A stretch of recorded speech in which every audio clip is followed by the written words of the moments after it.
Hello, ladies and gentlemen, and welcome back for a Monday edition of the Steel City Sports Report, where we talk everything Steelers, Penguins, and Pirates. I am your host, Brady Vini, and we have a ton to talk about here today, ladies and gentlemen. The Pittsburgh Steelers coming off of another preseason game in which they lost to the Tampa Bay Buccaneers. We will break down what all went on in that game and what all went on today. They having the first of just two practices this week ahead of their short week Thursday night preseason game down in Carolina against the Carolina Panthers.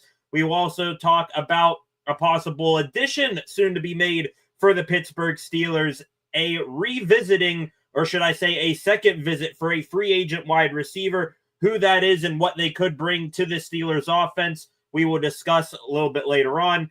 That relating to the Steelers and more relating to the Pittsburgh Pirates, a weekend series against the Chicago Cubs we have to break down, as well as a promotion for the top prospect in baseball, Connor Griffin. He taking another step up the Pittsburgh Pirates pipeline and minor league affiliate ladder towards the big leagues. All of that and much more here later on. Before I get too far into the program here this evening, first thing is first, if you're new here to the channel, please subscribe and turn on notifications so that you never miss when I am live again. Also, feel free to leave a like and share this live stream, as well as leave a comment in the comment section, and we can interact that way. Already got a couple of comments in here already tonight. Flacco, welcome. Yes, like Flacco said, hit the like button and sub up. We are nearing 500 subscribers here on the channel, so I would appreciate it. Every little subscriber and subscription helps. I enjoy and love each and every one of you who have done so already. I love that hat still, just saying. Appreciate it, Flacco, as always. Also, Paranormal in the Funhouse. Believe this is the first time I've seen you here, Paranormal. Hello, as always. Welcome to this live stream here. Like I said, ladies and gentlemen, we are going to begin today a very heavy Pittsburgh Steelers live stream here tonight. Lots to talk about, what all happened this weekend, what all happened today, and what is ahead of us coming up on Thursday night, the final preseason game for the Pittsburgh Steelers. First, let's take a look back. Steelers, little bit of a down performance by them on Saturday night against the Tampa Bay Buccaneers, their lone preseason home game, but still, there were some positives to take away from it. First off, who we did not see Saturday. Like normal, a bunch of veterans and key starters did not play, along with a couple of injured players. The full list right here. On offense, Aaron Rodgers did not play. Will Howard still dealing with a broken pinky finger. He did not play as well. I was there in stadium Saturday night to take in that preseason game. I did see Howard still there with the brace on his hand here, his wrist, to keep that pinky finger immobile. Doesn't look like we are going to see him Thursday night. It would be a long shot in my guesstimation here. Jaylen Warren did not play. Pat Freiermuth, he was on the sideline as well, did not play. Jonnu Smith still out with an injury. We have not gotten really that much of an update on Jonnu Smith, aside from Mike Tomlin saying, we're hoping that he is back sooner rather than later, so might be starting to get a little bit worried about him. Calvin Austin, we do have an update on him coming up later on in the program, and his road back from injury. He did not play Saturday. DK Metcalf, Ben Skoranek was a surprise inactive Saturday night. What he is dealing with, we will cover later on. Isaac Seumalo, of course, the veteran of that offensive line, did not play. And then 3 injuries as well. Backup center Ryan McCullum, backup guard Spencer Anderson, and third, fourth string offensive tackle Aiden Williams. Those guys did not play. On defense, usual inactives right here. Cam Hayward still doing his hold in, hold out contract dispute. Really didn't hear anything new on that front over the weekend. TJ Watt, of course, not playing. Alex Highsmith still kind of not playing, but kind of still dealing with his hamstring injury. Not sure. I'm assuming that he will be good to go come week 1, but he did not play Saturday night. Patrick Queen, Deshaun Elliott, the 3 corners, Darius Slade, Jalen Ramsey, Joey Porter Jr., they all did not play. 2 inactives on defense because of injury. Corey Trice still not out there. Update on him coming up here soon. And Dante Kent. Those who did play that did not play in preseason game number 1, Nick Herbig was back out there for Saturday night's game. He was on the first drive of the game, and something unfortunate happened to him. We will cover here in a second. But the dude who literally kicked off the game, Chris Boswell, ending his hold in or whatever he was doing. You know, I think he's still got, 1-2 years left on his current contract. He's looking for an extension, probably to become the highest paid kicker in the sport. It's a little surprised. Out there, was in uniform, took pregame kicks. You kind of wondered, all right, what Ben Sauls, was that all he was going to do? No, actually did not kick any field goals, but was the kickoff specialist for the Steelers on Saturday night. So it looks like he maybe sees what is going on. The Cam Hayward fiasco has overshadowed his situation. He's still got 2 years left on his contract. He's like, all right, clearly this isn't going to go anywhere. Might as well, instead of hitting the golf course every other day or so, might as well go out there, get my leg into some sort of season-ready shape before week 1. So Boswell out there taking part in Saturday's kickoff. Also, Y.A. Black, a rookie defensive tackle out of Iowa, he missed the end of training camp at St. Vincent College with some sort of elbow injury. He did play on Saturday as well, but with a brace on his arm. Hopefully nothing too long-term there that will affect his play throughout the season.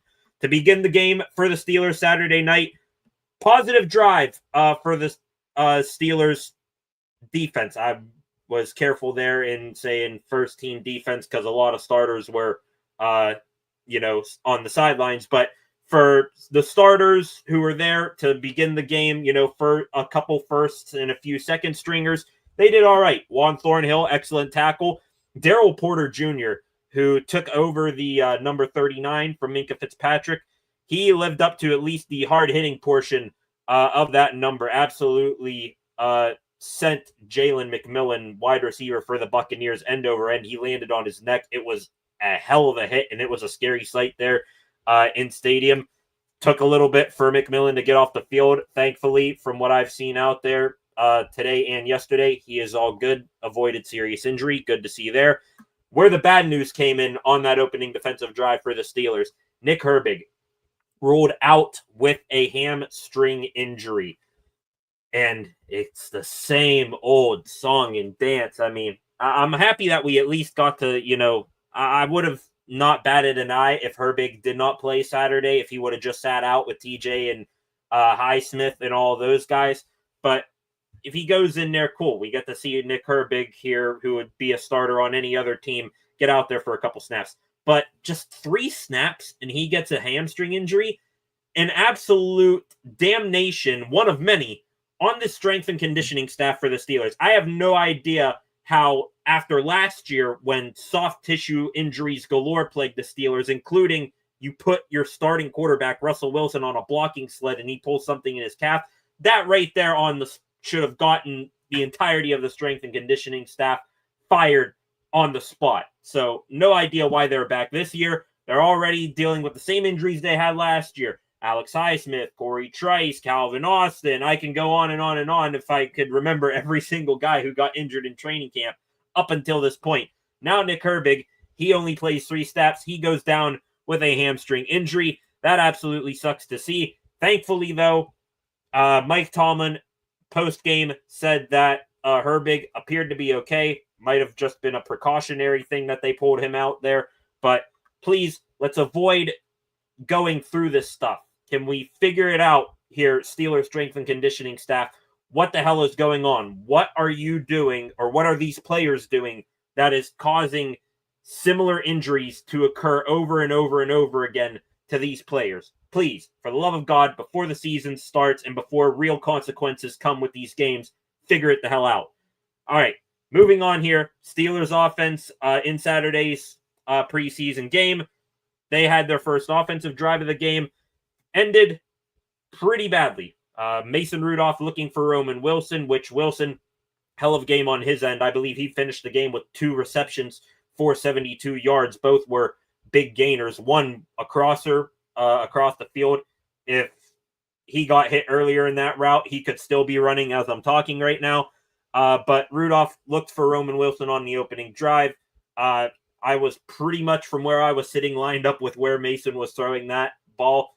It was never open. Probably his worst throw that we've seen from him before, probably since, Big Ben was still playing and Rudolph was concrete, the backup here. So terrible pass, got that out of his system.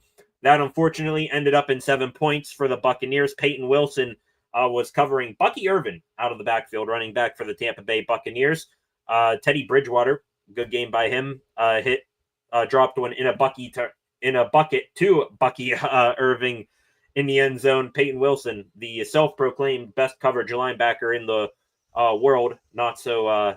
He did have good coverage, but got to get his head around on the ball. That kind of happened with both of the touchdowns for the Buccaneers in this game. Great positioning by the Steelers, but they just couldn't, turn around and find the ball.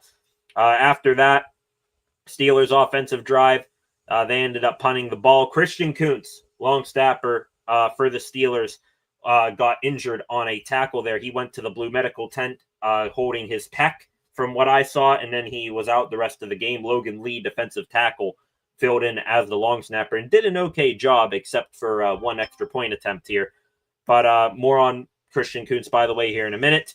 Like I said, Steelers offense with Mason Rudolph got humming when they were down 14-0 in the ball game. Capped off one drive with a touchdown to Brandon Johnson. Derek Harmon, rookie, first round defensive tackle out of Oregon, absolutely bullied one player on a rep. Just pushed a guard who will probably be selling insurance here in a couple of weeks, all the way back to the quarterback, Kyle Trask. Didn't mean to call him Trash there. Fantastic play by him. More of that to come in the season, I think.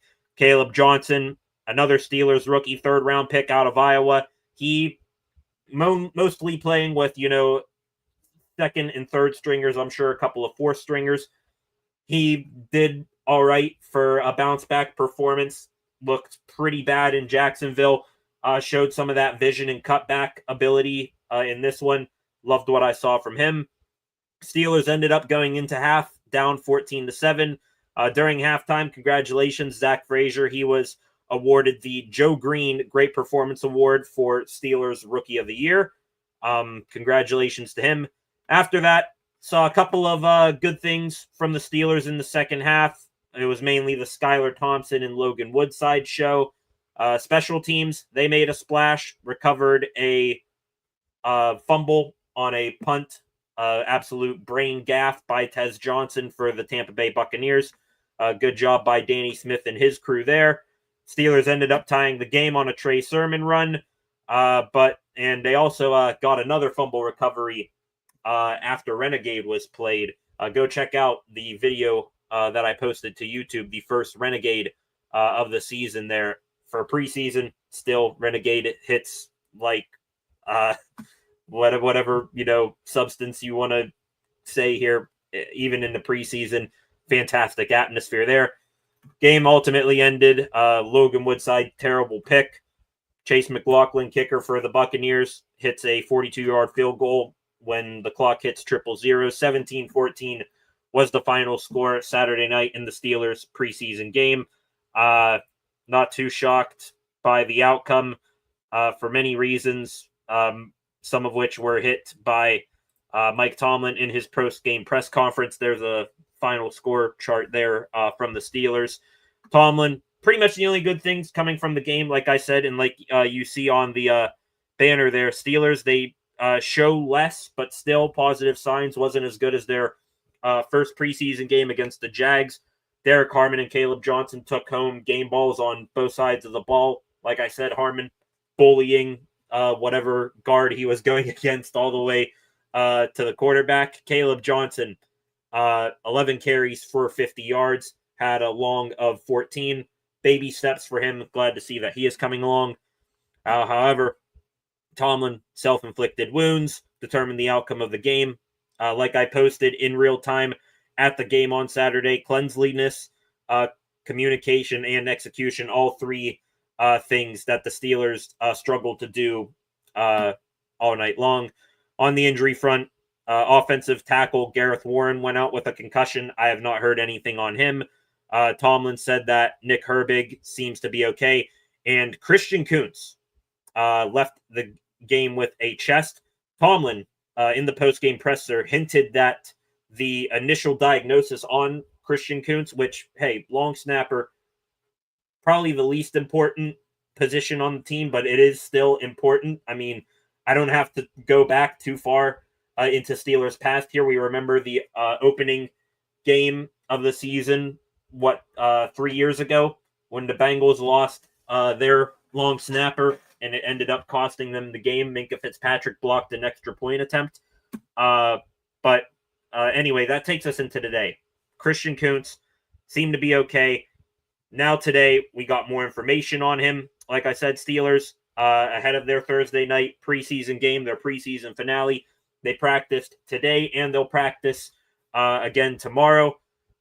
Mark Caboli, Steelers insider for the Pat McAfee show, said that Christian Kuntz has an injury to his sternum. It is believed to be broken, according to a source, says Caboli. That would keep him out several weeks to a month.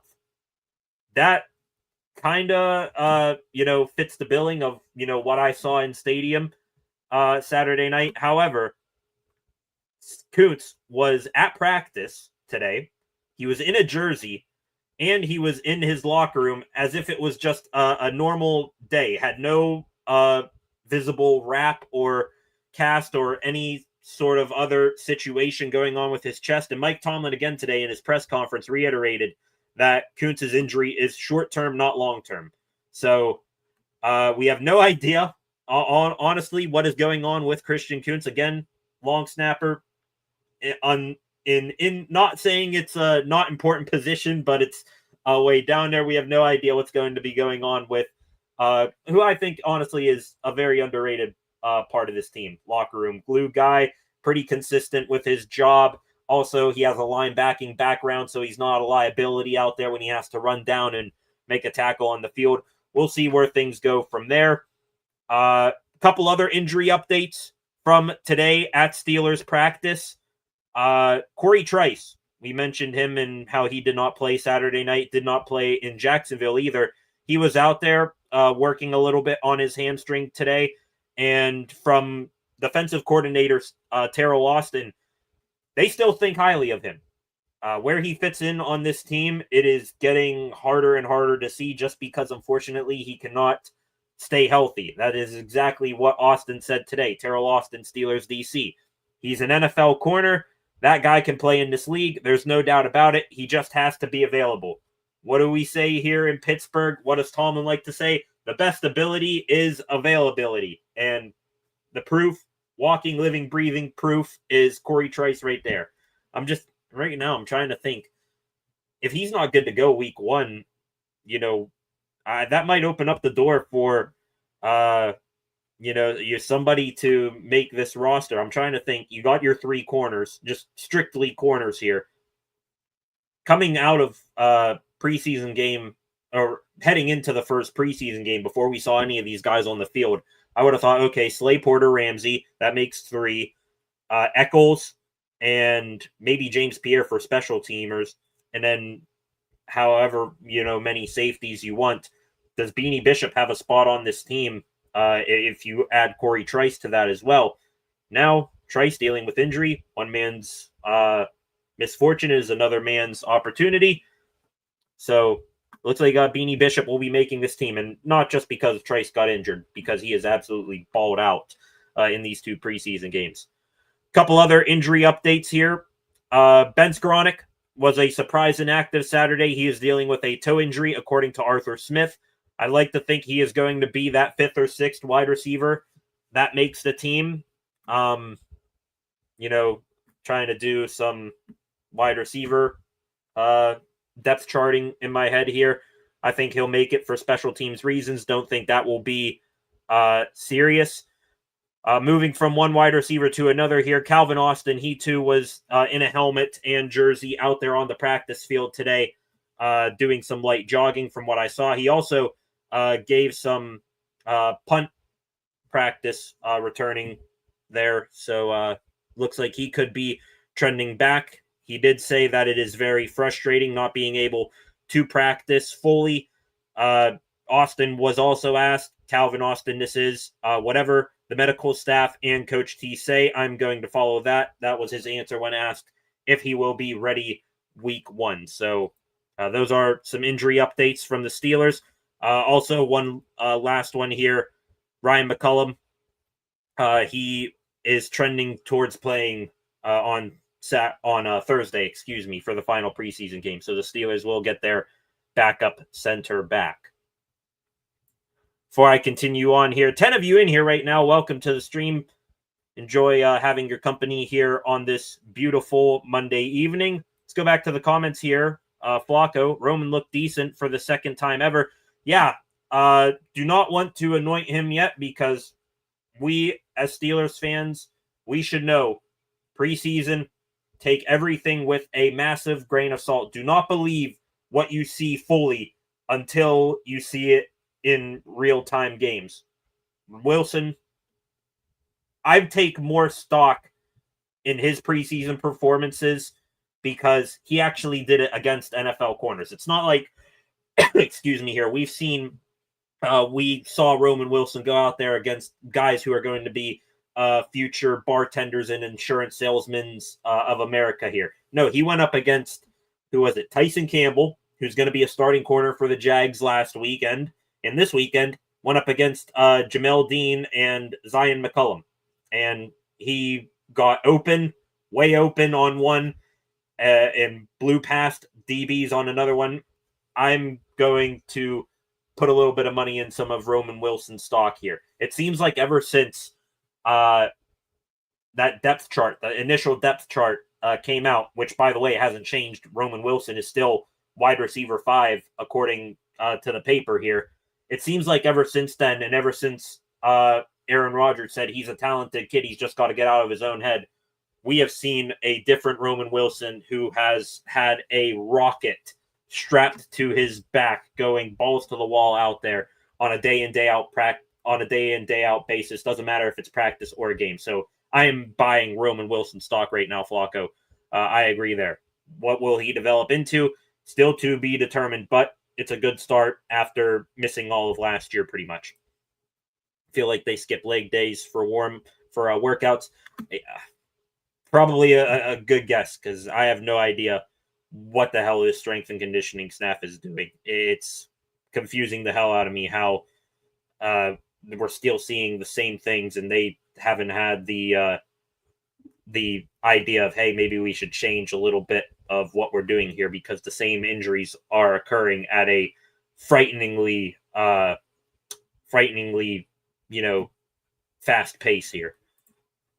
At least it wasn't a total butt kicking. Yeah, it was. I stayed for majority of the game, barely made it in before kickoff because Pittsburgh traffic was a nightmare. But, after the first and second quarter, then you realize, like, all right, it's kind of rough, watching this. Love the atmosphere, like I said, Renegade, all that. But, it wasn't a total butt kicking. It was a fairly entertaining game for preseason. Then it lost its luster later on.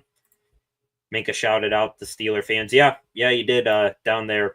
I think I'm trying to remember back to one of his comments. He said, I appreciate the Steelers fans and the Steelers organization, but I believe he intentionally did not mention the coaches. So tends to make you think, was there actually a breakdown in the relationship between Tomlin and Minka? Who knows? All right, ladies and gentlemen, 8 of you in here right now. Welcome to the stream here tonight. Lots to talk about. We just recapped the Steelers' second of 3 preseason games, from this weekend. They lose to the Tampa Bay Buccaneers 17-14. Their final preseason game coming up Thursday night, 7 p.m. down south against the Carolina Panthers. Might go live for that, might not. Who knows? We will cross that bridge when we get to it. Sticking with the Steelers, And really, this is the big news story of the day here. We just talked about Roman Wilson and his journey back to injury here. His journey back from injury here, it seems. We talked about Roman Wilson and putting a little bit of stock in him for his preseason performances. Sticking with the Steelers and the theme of wide receivers. The wide receiver 2 search for the Pittsburgh Steelers taking another twist here today because they are hosting wide receiver Gabe Davis for a second visit here this week. Let's first off recap what all has gone on in the past couple of days, because there has been a ton of movement on the wide receiver market here, and and we've been like, all right, when are the Steelers going to make a move here? First off, here, let me pop this up here. Nope, do not want that. Let's find this. Here it is. This right here from Adam Schefter. So just to recap what all has gone on in the wide receiver market in the past couple of days. Back 2 days ago, the Commanders took Terry McLaurin off of the physically unable to perform list, the PUP list.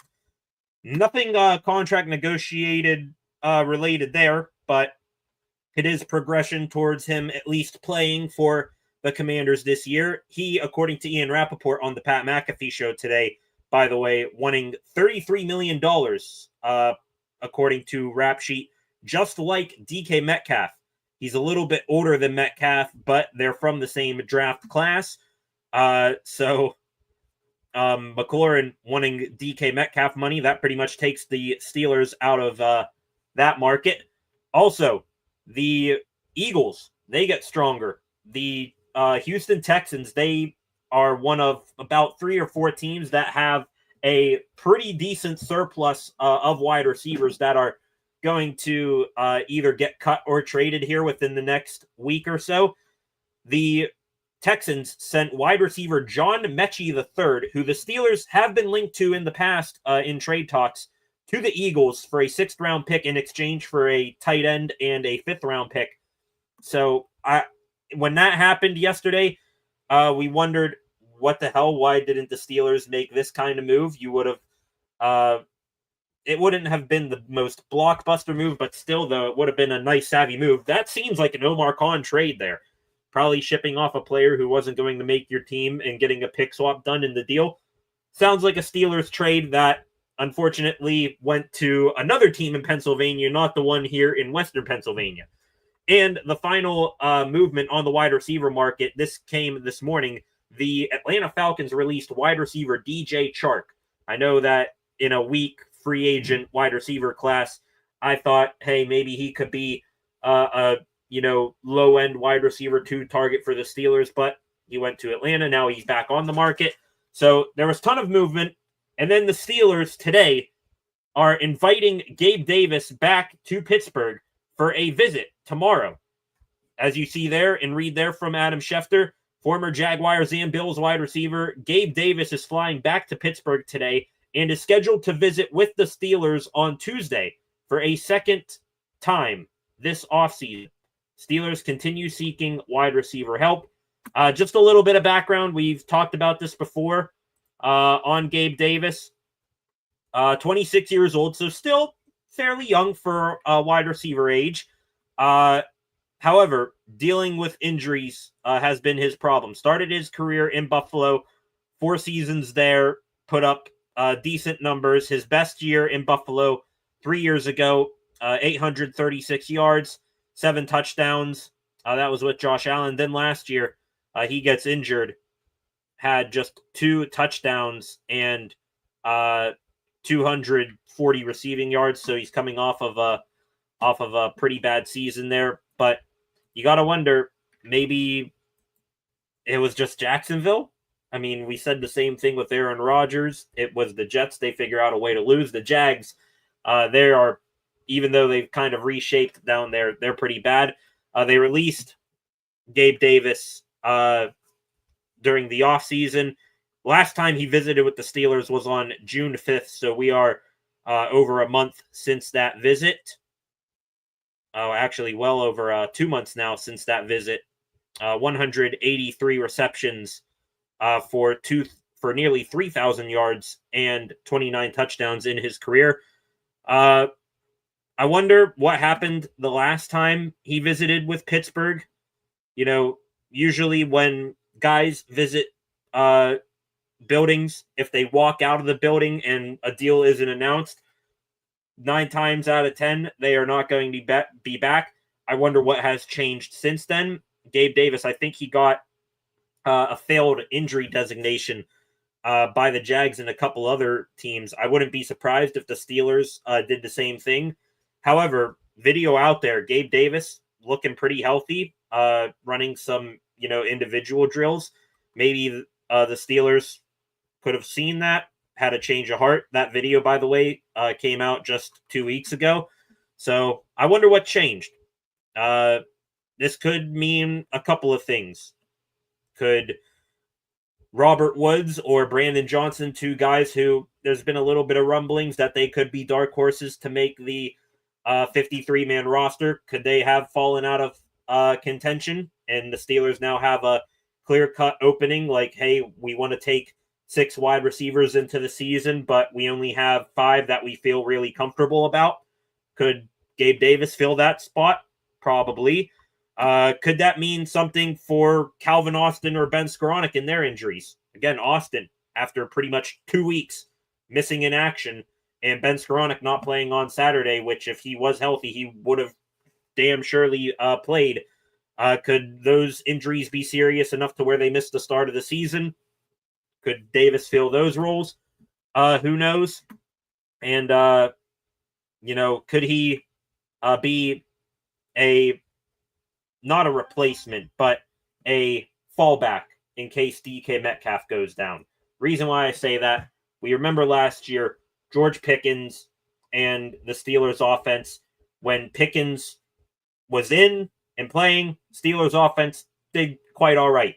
When Pickens missed, 4 games around Christmas time at the end of the season there, when, the gauntlet really got tough for the Steelers, you saw pretty much nothing from the offense.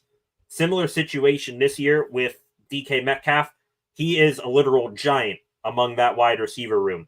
Behind him, you're probably 2 and 3 right now as it sits. Calvin Austin and Roman Wilson, not guys with big imposing size or skill. So if Metcalf goes down from injury, you need another big body, downfield receiving threat. Gabe Davis, who is right here, 6'2", 225 pounds, not as tall and a little bit less heavy. Ooh, what was that? Did y'all catch that here? Hang on. Real quick. Flocko, I know you're probably here commenting. Thumbs up, thumbs down. Can you hear me? Test. Blah, Gabe Davis, not a fan. Well, unfortunately, that might be the best thing we got out there.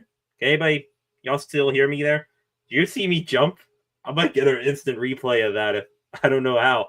I just had a loud static roll through my headphones here. That made me jump. Wow. Okay, I'm assuming you guys can still hear me there. Let me know in the comments if you can't. But anyway, back to what I was talking about, Gabe Davis here. Could he be filling in for Calvin Austin or Ben Skoranek? Maybe. Could the Steelers just use another actual, 100% this guy is an NFL wide receiver guy in that room? Absolutely. But where I would appreciate the addition of Gabe Davis the most is in place of Metcalf. If, God forbid, DK were to go down, you need another big body wide receiver out there to run big body wide receiver routes. He can fill that role and also be very useful in the run game, which I'm sure the Steelers will do quite heavily. So that is what the big news is here today. Steelers tomorrow will be hosting Gabe Davis in for another visit. We will see if a deal gets done sometime tomorrow. If I had to guess, that'll probably be a morning meeting, because then if the Steelers do practice, maybe They bring Davis in, get him checked out, see if everything is all right with whatever field physical designation he had, puts ink to paper, gets out there on the practice field, and then joins the team on the flight down to the Panthers. So we will see what happens. Flacco, again, I see here, blah, Gabe Davis, not a big fan. Fortunately, assuming that no massive names get cut here from rosters coming up, might be one of the better options left out there heading into the season, and he kind of fits that mold that the Steelers need, a big body behind DK Metcalf. So we will see. Only a better option I can think of right now would be Amari Cooper, and it has been pretty much, not even worth a conversation. There has been zero smoke, let alone fire, around Amari Cooper to the Steelers. So we will see if anything changes and if Gabe Davis is a Pittsburgh Steeler by this time tomorrow night. 12 of you in here, welcome to the live stream. Please subscribe to the channel if you have not done so already. We are at 489 subscribers, 11 subscribers away from reaching 500 on the channel. If you have not done so already, please hit that subscribe button, and let's see if we can get to 500 here. Maybe if I go live on Thursday night, maybe we can reach it then. At least let's just shoot to reach 500 subscribers here on the channel before week 1 against the Jets. So go ahead, hit that subscribe button right now. Flacco again in the comment, Treylon Burks got cut. Ha ha ha. Yeah. That is a really ugly look for the Tennessee Titans. And remember when people were saying, oh, maybe we can bring in Treylon Burks, he's underused there. I'm not going to touch him with a 10-foot pole. No offense there to Treylon Burks, but yikes, that A.J. Brown trade from many years ago, it still looks very, very ugly. Real quick, going to take a stroll here through Twitter to see if we have any new pieces of news here before we continue on with some Pittsburgh Pirates news. I guess recapping the weekend. Looks like us here in half an hour against the Toronto Blue Jays at home. Not too much of a crowd, judging by some videos outside the building. Not too big of a crowd is expected tonight, and a majority of it will be Toronto Blue Jays fans. Sounds about right for the Bucs. Speaking of the Bucs, let's get into them real quick. Talk about some news regarding to them, and bear with me here. First little bit here of this segment is about the Pirates and their, again, very disappointing weekend against the Chicago Cubs.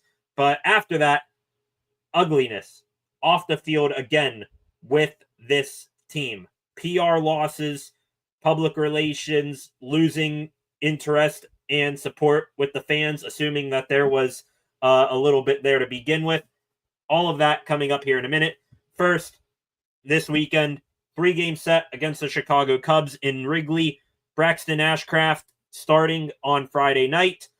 Braxton Ashcraft started on Friday night. Also before the game, the Pirates DFAing left-handed reliever Ryan Borucki and sending right-handed reliever Cam Sanders down to AAA.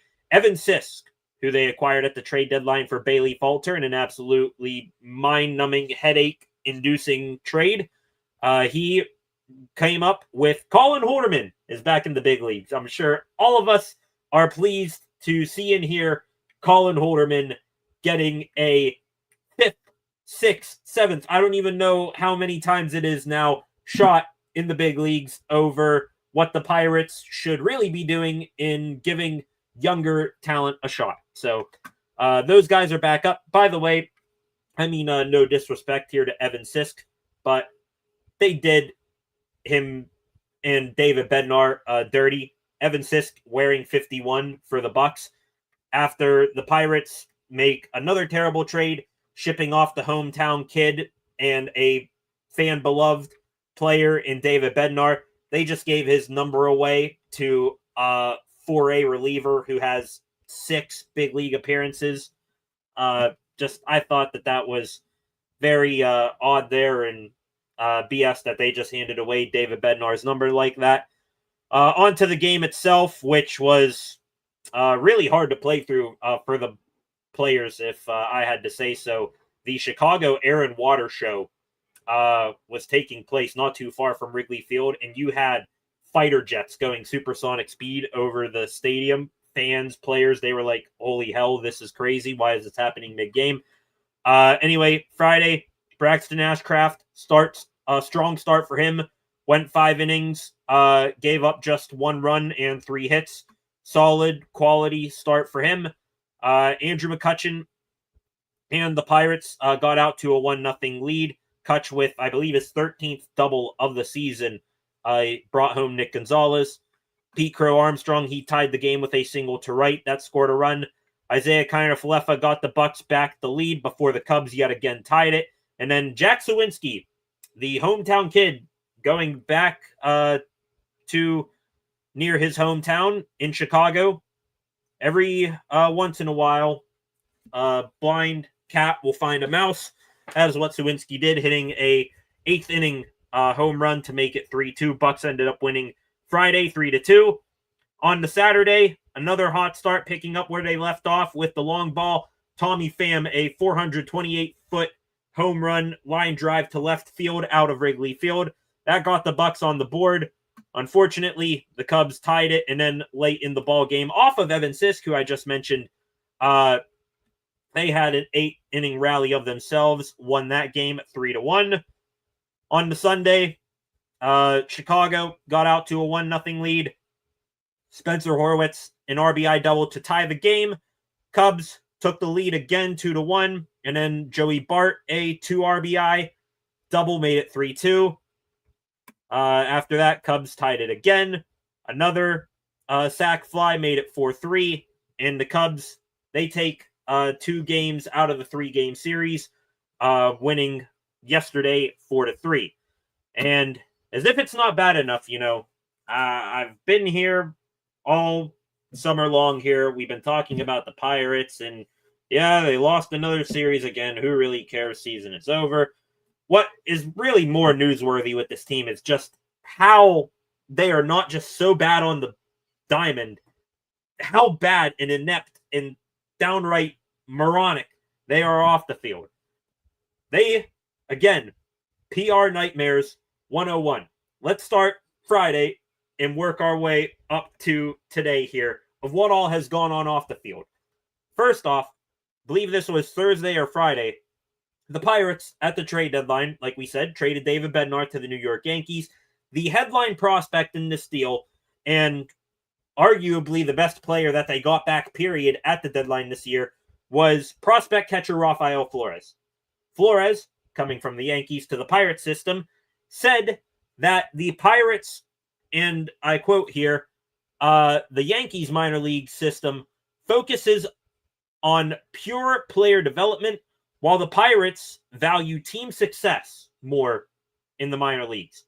Flores also said that the Yankees give every catcher every available piece of information, while the Pirates tailor each report with what information a catcher wants. That first part there, this, by the way, coming from an article by Colin Beasley of the Pittsburgh Post-Gazette here. The Yankees. Flores said the Yankees minor league focus is pure player development, while the Pirates value team success more. I guess, seeing the Greensboro Grasshoppers and the Bradenton Marauders do well down there in Florida, 2,000 miles away from the big league team here in Pittsburgh. I guess that's more important than, actually having real quantitative success here in the big leagues. So that's a strike, another strike out of many this year on the Pirates organization. By the way, the Cubs this weekend again, and rightfully so, the Pirates, bringing up the fact that the Pirates in franchise history are 10,890 and 10,890 in the win-loss column. A literal 500 mediocre, crap team all time. Last time they were above 500, or last time they were under 500, in franchise history, 1902. So that just makes you feel good. Now, on to another bad look here for the Bucs organization. Does anybody remember Andrew Heaney? Left-handed pitcher, starter, signed a one-year deal. When we saw him sign with the Bucs, we're like, all right, he'll have a half-decent year. They'll flip him at the deadline. Then deadline comes. He doesn't go anywhere. He is now in the bullpen, which, hey, couldn't agree with that more. They kept him at the deadline. Was stupid. Since then, he's fallen off a cliff. If you're not going to DFA him, at least take him out of a starting role. Give those, first 4 or 5 innings of a game to a young arm who will enjoy him better. What makes this situation look bad, which he's been bad. He said it himself. Heaney said, I haven't been pitching well, and we got some young guys that have and deserve the opportunities. Those are opportunities that you have to earn, and I haven't earned it. So Heaney understands it. He's been bad. We all know that he's been bad. Where this becomes ugly, Andrew Heaney has 119 innings of pitching this year. He will get a $50,000 bonus when he reaches 120 innings. By the way, he reached it on Saturday, I believe, when he went into the ball game. So $50,000 bonus into Andrew Heaney's bank account. But he might not get the 130 innings needed to get a $100,000 bonus, or the between 140 to 170 inning mark to get $50,000 more. So in total here, the Pirates, Heaney's at 120 innings right now. He's got, if he were still in the starting rotation, maybe 4, 5 at best starts left in him. If he were to pitch 20 innings more this season, he would get an extra $150,000. And now that he's in the bullpen, he will most surely not get that. I think the decision to move him to the bullpen was not Donnie Kelly. I think that came from those above his head. So again, another move to save money by your Pittsburgh Pirates. Does this sound familiar? Does this sound like almost they did this, I don't know, exact same thing last year? Remember Rowdy Tellez and how he got designated for assignment and basically kicked off the team when he was 4 plate appearances away from getting $200K extra? Didn't they do something similar as well with Isaiah Kiner-Falefa at the end of the year, where they pretty much benched him when he was X amount of at-bats or hits or something like that away from getting a couple extra $100,000? Pirates, again, never fail to save a buck when they can. So that's that. Andrew Heaney getting screwed out of money there, which this is, less really newsworthy because unlike Rowdy Tellez, rough start to the year, came along strong and was one of the team's best hitters. Then the team cuts bait with him when he gets his money, or when he's close to getting his money, I should say. Heaney, bad right now, just terrible, but still doesn't look good when this team is trying to get players. Doesn't look good. And then we get to today. Over the weekend, Andrew McCutchen, just like Paul Skeens, has spoken out negatively about the team. And this is where I get to that part in that banner that you see on your screen there.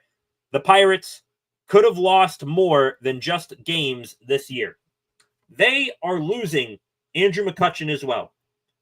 We remember Paul Skeens a couple weeks ago saying that, we got to be more intentional in the moves we make to get players in here and be better. McCutchen over the weekend speaking with Jose Negron of DK Pittsburgh Sports. This is a quote here from Kutch. "You gotta pay to win. It's not always the team that spends the least that makes the playoffs. Very rarely does that happen. For us, it hasn't happened. We can't just fake a shot in the dark and hope. We gotta make a push." Basically saying hope is not a sound strategy, and that is coming from quite possibly the best player, position player that is, for this organization this century thus far. He also said today, before tonight's game, which, by the way, starts here in 17 minutes, Paul Skeens will be on the mound. Kutch said that, quote, "I want to win. That's all. I have to do what I need to do." Now, to give some context to this, Jason Mackey of the Pittsburgh Post-Gazette, he's the one who posted this to Twitter. He said that he caught up with Andrew McCutchen, says that Kutch is not talking about anything future-focused with the Pirates. As for his own situation, he says that he does want to play baseball in 2026. Could that be for Pittsburgh? That's when Mackey put that quote here, saying, "I want to win, that's all. I have to do what I need to do." Kutch then said, don't take the quote out of context. He said that that's just about him producing offensively. Here, Mackey, by the way, dropped the full quote here, or Kutch did. Yeah, Mackey did here.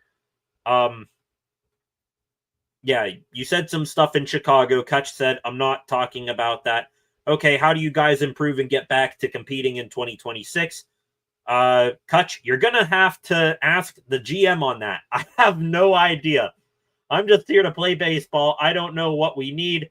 I said what I needed to say about it. Well, funny thing, Kutch, you have no idea how to make the team better. Funny enough, the GM doesn't know either. He thinks he knows, but then, he goes out there and he makes the most painstaking moves that you will ever see. Do you want to be here in 2026? I want to win. That's all. I have to do what I need to do. I can't just say, hey, I want to win and not hold up my end of the bargain. I have to first do what I need to do and show that I can be a part of winning. I have to take care of business, my business first. It's plain and simple. So, Kutch, some scathing words talking about this organization, an organization that he has given his blood, sweat, and tears to since he was here the first time around, and then he left, not on his, own doing, and now he is back today, and he's still frustrated as ever. Fun times for the Pirates. Things just keep getting worse.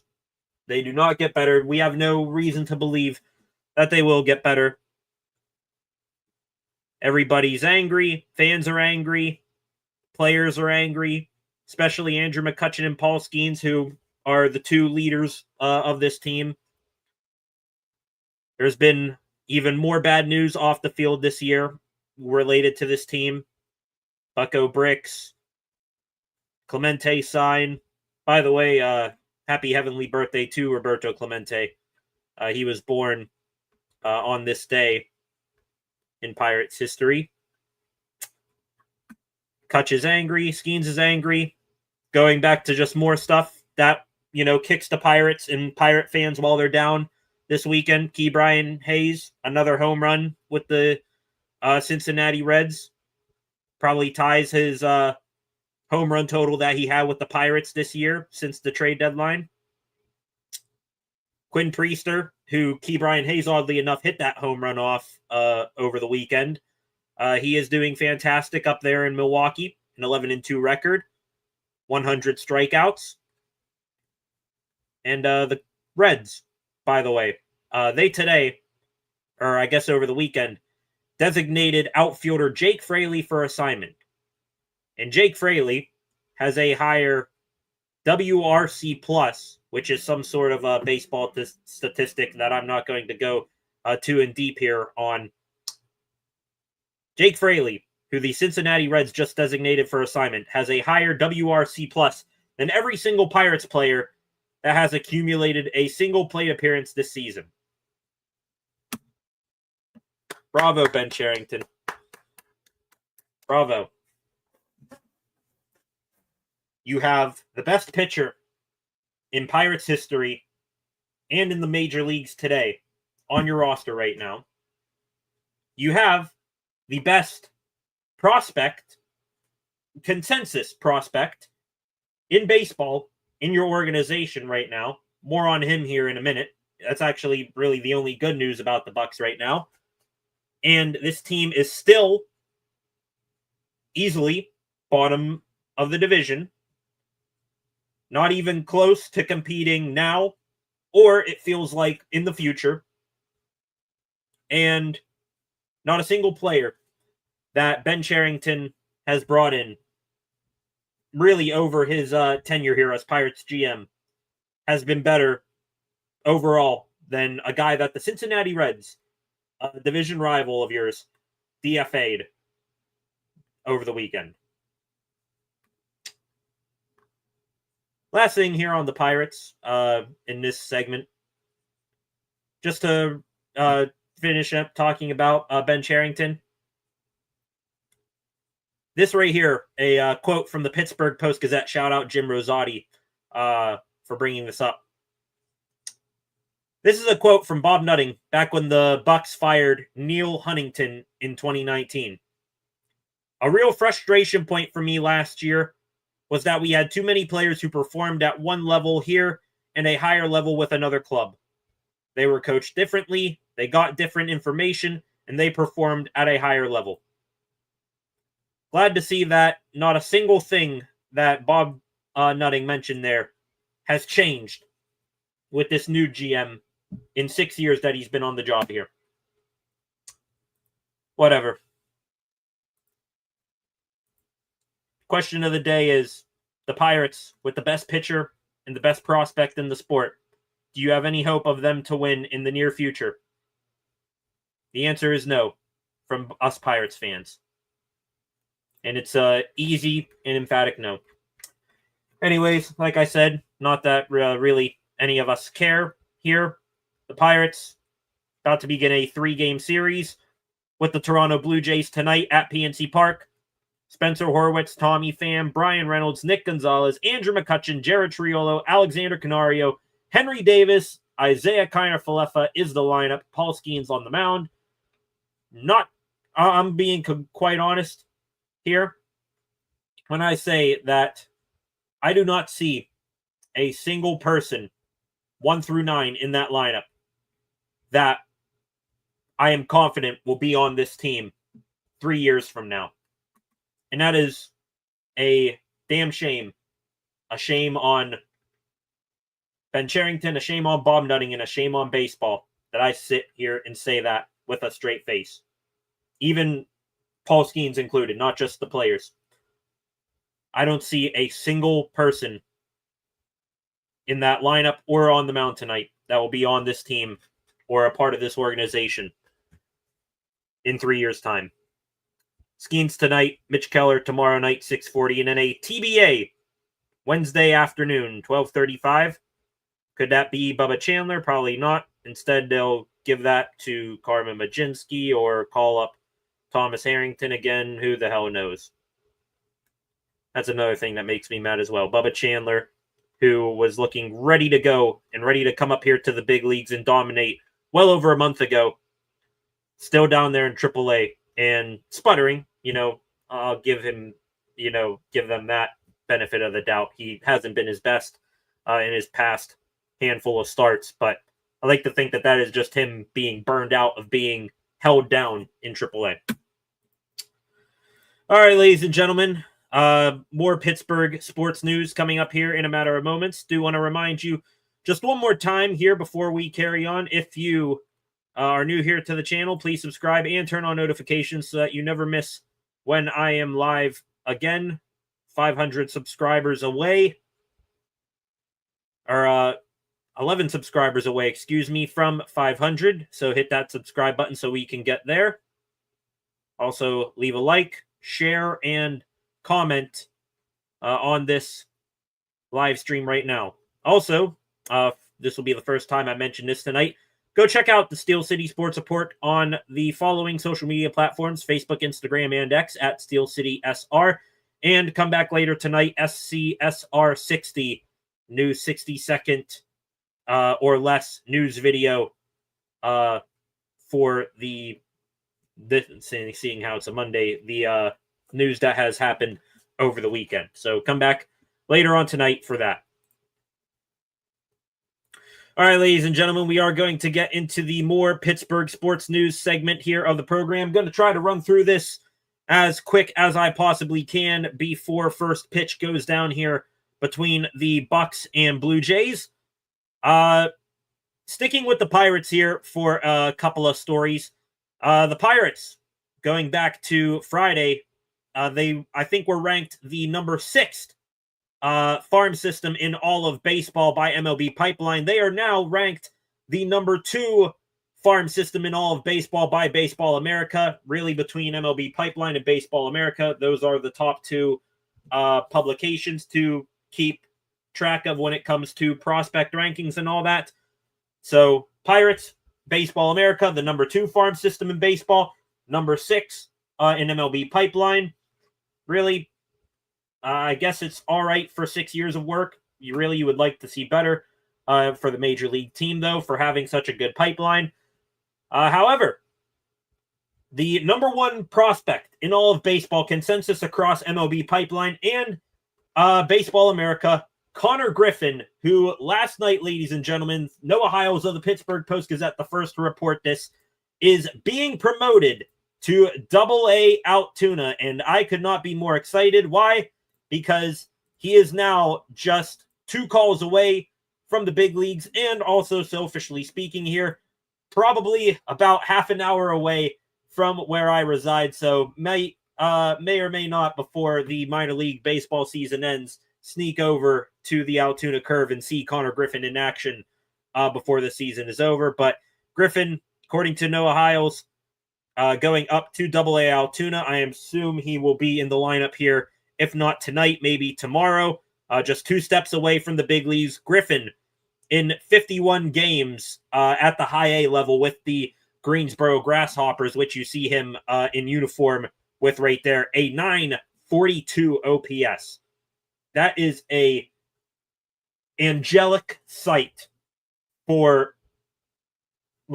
bloodshot, sore eyes for us Pirates fans to see a player in this organization in general have an OPS in the 900s, because in the big leagues, I don't even think we have a hitter in the 800s. So Griffin, a 942 OPS on base plus slugging percentage in high A this year. Overall, started the year in low A with the Bradenton Marauders, and then got elevated earlier this year to high A with the Grasshoppers.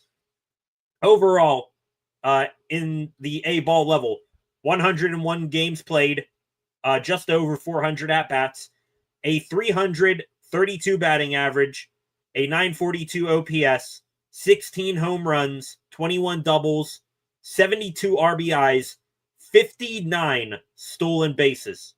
And I don't know whether you want to... I'm going to take this as a very strong sign and hopes of his future here with the organization. He turned 19 years old in April. Still a teenager. The last teenager to get called up to the Altoona Curve, Andrew McCutchen in 2006, who we just talked about. So we could, ladies and gentlemen, see here the second coming of Andrew McCutchen. I'm not going to put that title on him yet. I'm just saying it's a possibility of the way he's trajecting. If I were running the team, which I think I'd do a whole hell of a lot better job than the current guys in there right now, Connor Griffin comes up. If he absolutely crushes Double-A here for the next month before the end of the minor league season, I'd put him in Triple-A to start next year and just have him be a call away from the big leagues. And I would not have any second thoughts in doing it. So that is good to see there. Connor Griffin on his way to Altoona. Might sneak over to see a game for him. He did last night send out a post thanking the Greensboro Grasshoppers and the amazing fans for supporting them every night. Honestly, they were probably a more exciting team to watch than the big league team. Actually, I can guarantee you, if you were to turn on the Greensboro Grasshoppers, they would have been a more entertaining product than the Bucs. Speaking of prospects for the Bucs, Edwin Florentino, I believe he's a top 10 prospect in the Bucs pipeline. He's really had a strong season. He's come up out of nowhere. He is now in the top 100 prospects for Baseball America, just reaching the top 10 there. Congratulations to him. And last thing here, baseball related, before I move on, Rob Manfred was on ESPN last night, ESPN airing the Seattle Mariners versus the New York Mets. Why am I talking about the Mets and Mariners game? Manfred saying that with baseball here, going through a bit of a transition period, you don't know what the hell is going to happen here within the next couple of years. Could see a salary cap. The lockout is coming. Manfred saying that we could see a radical geographic realignment within the next coming couple of years in baseball.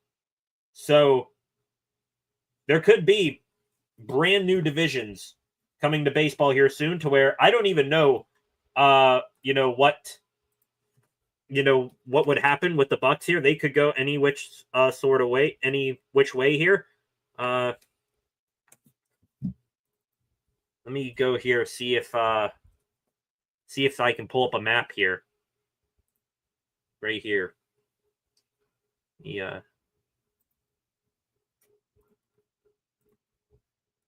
Excuse me here. Give me 1 second. Right here. So this right here. Oh no, this is minor leagues. And where the heck is the major leagues?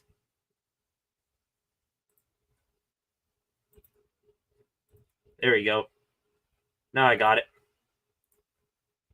So the Pirates, if they were to do this whole geographical realignment here, where would they go? I mean, do they get lumped in here with these northern teams and the Tigers and the Guardians and the Blue Jays? Do they fit in more over here with the Yankees, Mets, and Phillies? I got to tell you, be honest here. If the Pirates get lumped in with these four teams right here, Red Sox, Yankees, Phillies, Mets, that will firmly etch in stone that I will not see Pirates World Series. Hell, maybe not even a playoff series win in my lifetime. But just thought that was interesting. Geographical realignment coming to baseball. Before I continue on here, crazy trade should get you to 500. Maybe. I don't know where that trade would come from. It would have to be hockey, honestly. I think Omar Khan, he's got all of his big moves out of the way. The Pirates, that trade deadline is passed. It would have to be a firing of Ben Cherington to make me go live abruptly for anything of them again. It would honestly have to be the Pens trading, making a big trade. We will get to the Pens here in a minute. Back into football here. A couple of interesting stories developing here related to the Pittsburgh Steelers. More specifically, in this case, one of their division rivals, the Cincinnati Bengals. We on this channel have covered at least half decently the Trey Hendrickson situation and how the Bengals are seemingly paying everyone else except him. And that trend is continuing. They are hosting veteran guard Dalton Risner for a visit tomorrow, kind of like how the Steelers are doing with Gabe Davis. So they might pay another person over Trey Hendrickson. They are now listening to trade offers for Hendrickson. No deal is imminent, according to Tom Pelissero, but the reigning sack leader is available for a trade at the right price. That right price, I think, is going to be right now a first-round draft pick and a young, impactful player. So we will see if anything comes to that. The Panthers, Browns, and Colts are among the teams that have shown interest in Trey Hendrickson, according to Jordan Schultz. So that will be hilarious if that ends up happening. Cincinnati Bengals, dynamic offense, absolutely crap-ass defense. If they get rid of their best player and one of the best players pass rushing-wise in the league, I will laugh, because that will definitely confirm that the Bengals will need to score at least 60 points a game on offense to win anything next year. Just thought that was hilarious. Moving from one Ohio division rival of the Steelers to another, the Cleveland Browns today announcing Joe Flacco as their starter for week 1 of the season at least. I know I'm going to be careful here mocking the Cleveland Browns for having an old relic 40-plus-year-old quarterback as their starter to begin the season, because the Steelers have exactly that in Aaron Rodgers. However, that just makes you laugh even more about their quarterback situation. They had Kenny Pickett, who got hurt, and they also made 2 draft picks of quarterbacks who both played in preseason this year. Neither the former first-round picking Pickett or the 2 drafted quarterbacks, none of those guys could flash more than to take that spot over Joe Flacco. That's hilarious. Even more hilarious, Adam Schefter, the Browns could carry 4 quarterbacks on their 53-man roster. My goodness. Last thing here on the Cleveland Browns, they officially today signed wide receiver Isaiah Bond. I think he was a top 10 receiver coming out of the draft from my rankings, to a 3-year, $3.018 million contract that is fully guaranteed. That according to Mary Kay Cabot.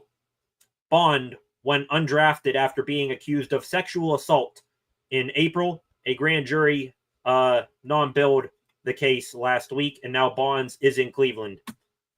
Tell me if that story sounds familiar. A player with very icky legal issues.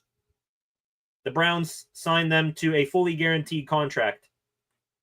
Tell me if that ain't. Tell me if that's a story you've heard before. Before I continue here, I like Shedeur as their starter. He'll probably be in there at some point this season. I wondered, I haven't looked at their depth chart. Flacco's their starter, at least for week 1. They're going to carry 4 quarterbacks on the roster. How do you, organize that? Do you put Kenny as the 4?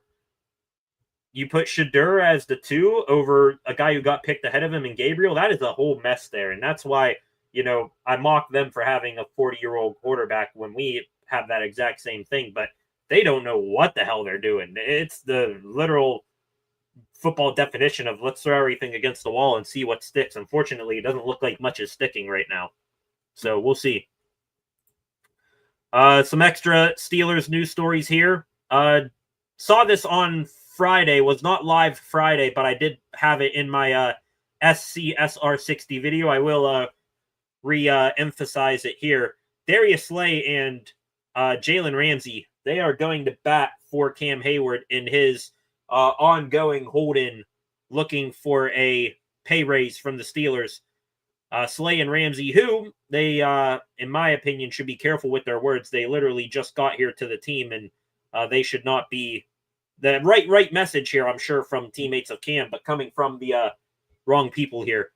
Slay and Ramsey saying Cam is next when it comes to paying players, telling Omar Khan to get it done, literally name-dropping Omar.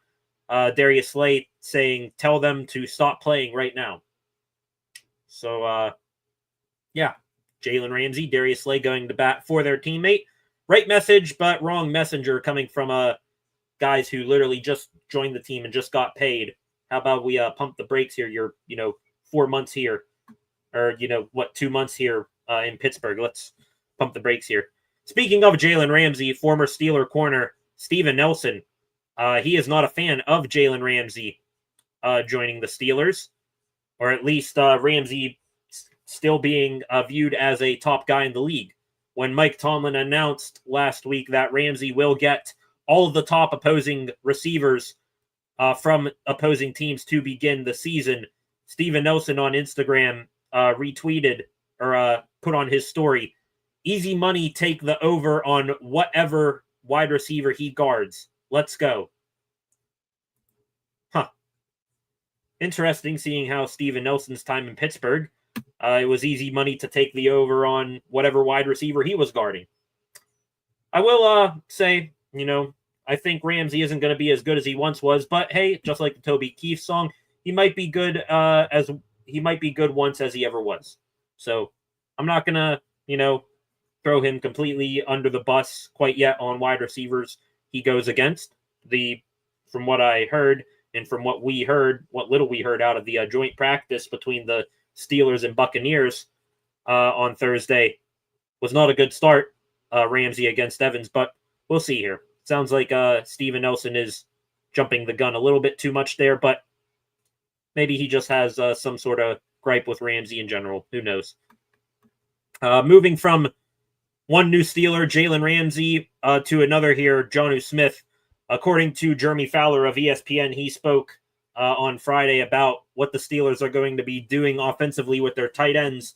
He says that the Steelers have big plans for Pat Freiermuth and Jonnu Smith.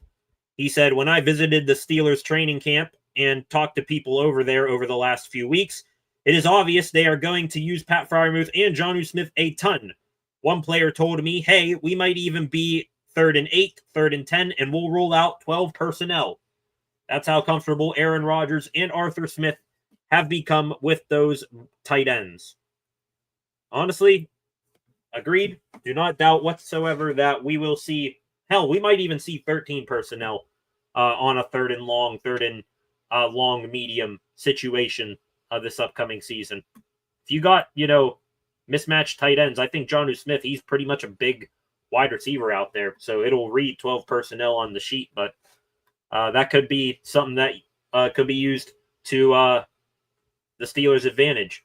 If I like I just said, I view Jonnu Smith as a big wide receiver. If you get linebacker put on him instead of a nickel corner, he could pretty much dust that linebacker pretty easily. We'll see. Wrapping up a couple of loose end news stories here related to the Steelers here today. They did make some roster moves today. They signed corner Cam Alexander, who just got cut from the Seattle Seahawks. They also signed offensive tackle Julian Pearl and long snapper Jake McQuaid. McQuaid, a former Lion, and Pearl, a former Cleveland Brown. Corresponding moves, the Steelers released inside linebacker Devin Harper. He's been a practice squad guy here and there over the past couple of seasons. They released nose tackle Braden Fehoko, who they brought in off the couch for about 3 weeks. As soon as he, gets a couple of good meals in him, gets back up to weight needed to be a nose tackle, he immediately gets cut again. And also, Steelers fans, their hearts broken all over Western Pennsylvania. Rock Taylor, the training camp darling of this year, just like Deuce Vaughns and Hakeem Butler from the past couple of seasons. This year's training camp, undrafted free agent wide receiver darling Rock Taylor, no longer on the team. So that is a move that the Steelers made. Those are a handful of roster moves that the Steelers made today. That long snapper signing of Jake McQuaid, that is the most noteworthy one to me, just because of the Christian Kuntz injury. So we will see what all comes of that. That also tells me those roster moves, bringing in those types of players, that the Steelers coming up Thursday night, they will again not be playing any starters. So Aaron Rodgers, Cam Hayward, TJ Watt, the whole group of key veterans and starters, do not see them playing Thursday night. Also because the Panthers and their head coach, Canellis, they will not be playing starters Thursday night either. So get ready to see a future insurance salesman Super Bowl coming up here Thursday night, ladies and gentlemen. Couple other things here for the Steelers, wrapping it up. small one here, but we'll make note of it. The Steelers, they revamped their locker room, according to reporters and players. Apparently got some new lighting, new paint job, carpets are new, and the lockers got a little bit of refurbishment.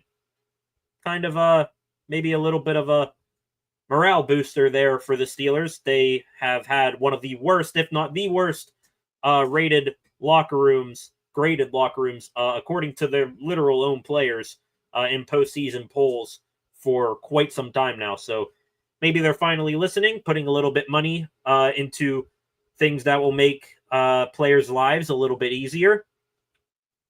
Also this weekend, before Saturday's preseason game, the Steelers at Acrisure Stadium unveiled a special exhibit in their Hall of Honor that will commemorate the 20th anniversary of Super Bowl 40. Congratulations to Ben Roethlisberger and everyone who was there in attendance for that unveiling. Big Ben spoke a little bit. Thought that was cool. Also, congratulations to Pat Freiermuth. He is now an official graduate from Penn State University. Got officially recognized as a graduate today. And another cool piece of news this weekend from the Steelers. Joey Porter Jr. and Deshaun Elliott holding two separate back-to-school events, helping many, many kids here with the school year coming up. Thought that was cool and worthy of recognition as well. Wrapping up the extra Pittsburgh sports news here for the day. Just two extra Pittsburgh Penguins stories. This one happened midway last week. A little surprised that I didn't see it, but honestly, with tons of news for the Bucs and the Steelers, was not surprised that this got overshadowed. The Penguins, making a head coaching hire for their ECHL affiliate, Wheeling Nailers. They hired Ryan Papaionou. I butchered that name. Papaioannou.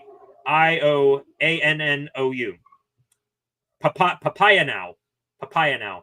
I'm going to go with that one. He, according to the Penguins press release here, the 21st head coach in Wheeling Nailers history, spent 17 seasons in the Alberta Junior Hockey League. So congratulations to him. Also, a change to the Pittsburgh Penguins and their TV staff. Mike Rupp, former Penguin, is now out and will no longer be a part of TV broadcasts for Sportsnet Pittsburgh. That was announced today. So, wonder what his replacement will be, if one will be announced. Colby Armstrong, I think, is still on, along with Phil Bork and Josh Getzoff. So, best of luck in his future endeavors to Mike Rupp. Back here to the comments section real quick. Slop of QBs. Yeah, talking about the Cleveland Browns situation. That's exactly what it is, a slop of QBs. All right, ladies and gentlemen, taking one more stroll here through Twitter before logging off for the evening. Looking over at the screen here, the TV screen to my right, Paul Skeens and the Pittsburgh Pirates. Seems like the first inning went by in a breeze 1-2-3 inning for both teams there. So maybe we will get some action here soon. Not seeing anything else here, ladies and gentlemen. So I think that is going to do it here for the night. One final time, want to thank each and every one of you for joining me. I appreciate it. As always, real quick, let's do a subscriber count. We are up to still 489 subscribers. So if you haven't done so already, please hit the subscribe button so we can get to 500 before the Week 1 kickoff between the Pittsburgh Steelers and New York Jets. Also, one final time, I want to say please hit the like button, share this live stream, and comment after the fact in the live chat any thoughts, questions, or opinions that you may have. Also, be sure to come back later tonight. Check out SCSR on Facebook, Instagram, and X. And also come back for SCSR60, which will be out at some point later tonight. That'll do it for the final time. Thank you. Have a good rest of your Monday night. Covered a lot here on the channel, and we'll be back here tomorrow covering what all else goes on both in this Steelers game, both here in this Pirates game, and any other news that we happen to come across. Thank you. See you back here tomorrow night around the same time, 5:30, for another live stream. See you back here then. Peace. Have a good rest of your Monday night.